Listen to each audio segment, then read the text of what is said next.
Belajar matematika, asik dan kreatif, bersama Apik. Apa kabar Sobat Apik di seluruh dunia? Semoga sehat selalu. Kali ini kita akan membahas 4 tipe soal TPS ini ya. Setuju 66%. UTBK hanya mengujikan TPS saja. Gimana menurut kalian? 66% bagus setuju ya. Kenapa? Karena lebih mudah ya, kecenderungannya lebih mudah. Nah, ini Paman Apik akan kali ini fokus ada 4 tipe soal TPS yang menjadikan tes potensi skolastik ini menjadi soal hot. Dan perlu kita kuasai, karena kalau tidak menguasai bisa kaget soal TPS ini. Padahal kalau kita kuasai dengan baik, ini menjadi mudah. Oke, Paman Apik mulai dulu yang pertama. Yang pertama itu adalah tipe soal P dan Q. Ya, P dan Q ini menjadikan soal jadi hot. P dan Q gimana Paman? Ini Paman Apik udah bahas ya di video yang satunya. Silahkan dicek lagi. Yang kira-kira nanti ada 4 pilihan. P dan Q-nya adalah soal, kemudian kita harus hafal ini pilihannya, ini ada A, B, C, D. Yaitu apakah P lebih besar dari Q, atau Q-nya yang lebih besar dari P, atau P sama dengan Q, atau D, informasi yang diberikan tidak cukup untuk memutuskan salah satu dari 3 pilihan di atas. Jadi nyerah atau yang D. Nah, kalau contoh yang ini adalah P-nya itu banyak susunan 4 orang duduk pada kursi yang disediakan. Kursi yang disediakan 5. Sudah dibahas Mama Napik, P-nya ini ternyata adalah 120 ya kalau contoh kita. Dan Q-nya 24, jadi besaran yang P. Kalau contoh yang ini, ya besaran yang P yang A.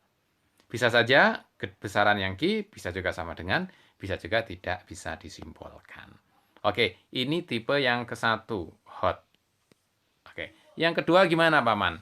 Yang kedua, nah ini dia. Ini yang kedua, ini penting.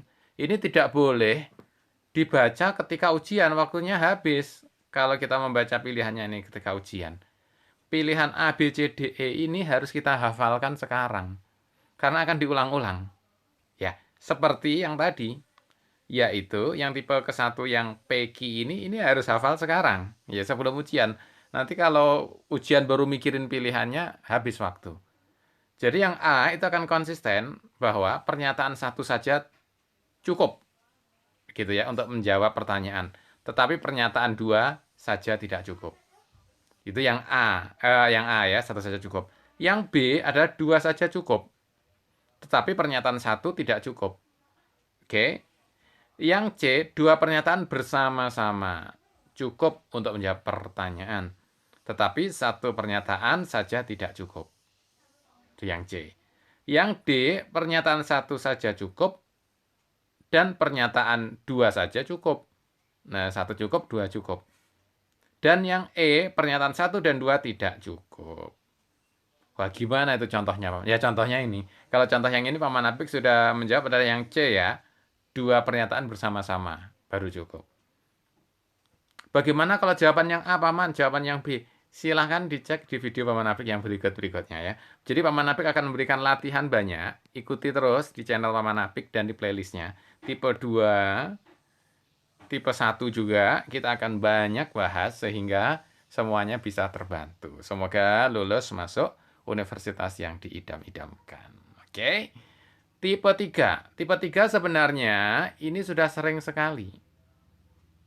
Ya, sudah sering sekali tipe 3 ini, zaman dahulu kala, gitu ya. Yaitu disediakan jawabannya adalah 1, 2, 3, 4. Nah, A, B, C, D, E-nya itu adalah di antara susunan 1, 2, 3, 4 ini.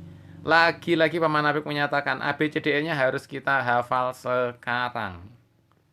Tidak boleh pas nanti ujian baru mikirin A itu 1, 2, 3, B itu 1, 3. Enggak, gitu ya. Jadi A 1, 2, 3 itu udah pasti. B 1, 3 itu juga udah pasti. C itu 2, 4. D itu 4 saja. E itu semuanya. Sebenarnya ini menjadi hot karena kalau kita paham menjadi mudah. Kenapa? Kalau misalnya kayak gini, manakah di antara bangun berikut yang merupakan bangun datar? Persegi kita tahu benar. Berarti yang C nggak mungkin 2, 4. D 4 saja juga nggak mungkin karena satu itu sudah benar. pasti adalah A, B yang ada satunya atau E semuanya. Dan kalau dua balok ini salah, balok kan bukan datar ya, maka dua itu salah. Berarti yang A ini pasti salah karena memasukkan dua dan E ini juga pasti salah karena menjawab semua. Jadi jawabannya pasti B. Jadi malah malah menguntungkan tipe 3 ini. Tapi harus latihan, lagi-lagi ya. Harus mahir tipe 3 ini sehingga kita nanti otomatis cepat malah menguntungkan soal hot ini. Oke, belajar matematika asik dan kreatif bersama Apik. Dan tipe keempat apa Paman? Tipe keempat ini sebenarnya adalah sama dengan biasa. Cuma menjadi hot gara-gara pilihannya. Bilangan berikut yang merupakan bilangan kuadrat dan sekaligus pangkat 3. Nah ini sebenarnya kalau nggak pilihan, jawabannya kan banyak. Gitu ya. Tapi karena pilihan kita harus ngecek jadi hot dari yang tersedia. Yang contoh ini yang 64 kan ya. Karena kuadrat dan pangkat 3 berarti harus pangkat 6. Ya contoh paling gampang ya 0 pangkat 6. Itu 0, pasti juga 0 pangkat 2 dan 0 pangkat 3 kan? Begitu juga 1 pangkat 6 sebenarnya. 1 pangkat 6 kan 1. 1 pangkat 2 1, 1 pangkat 3 juga 1. Lalu 2 pangkat 6. Kalau mau ngeceknya 2 pangkat 6 kan 64. Nah, 64 itu kan bisa saja 8 pangkat 2, bisa juga 4 pangkat 3. Tuh kan? Sebenarnya yang berikutnya lagi adalah ya 3 pangkat 6. 3 pangkat 6 agak besar sih, Paman. Coba kalau Paman Apik ngasih soal ya. Yaitu 10 pangkat 6. Nah, 10 pangkat 6 ini pasti kuadrat. Ya, 10 pangkat 6 itu pasti kuadrat. Kuadrat dari 1000 kuadrat, kan? Pangkat 3 juga dari 100 pangkat 3. Gitu, itu kalau contoh yang berikutnya. Oke ya, belajar matematika asik dan kreatif bersama Apik. Silahkan like, subscribe, dan cek playlist ya. Paman Apik menyiapkan playlist UTBK, playlist soal TPS ya. Sehingga dengan ini masing-masing bisa belajar 1 jam, 2 jam, 3 jam, semuanya ada Paman Apik kumpulkan di playlist. Oke. Semoga sukses untuk kita semua belajar matematika asik dan kreatif bersama Apik. Oke, sebagai penutup latihan ya. Jadi berapa tadi yang pangkat 2 dan sekaligus pangkat 3 yang Paman Apik sebutkan, yang berikutnya adalah 10 pangkat 6. 10 pangkat 6 berapa? Ayo silakan tulis komen chatting bawah ini. Belajar matematika asik dan kreatif bersama Apik. Terima kasih.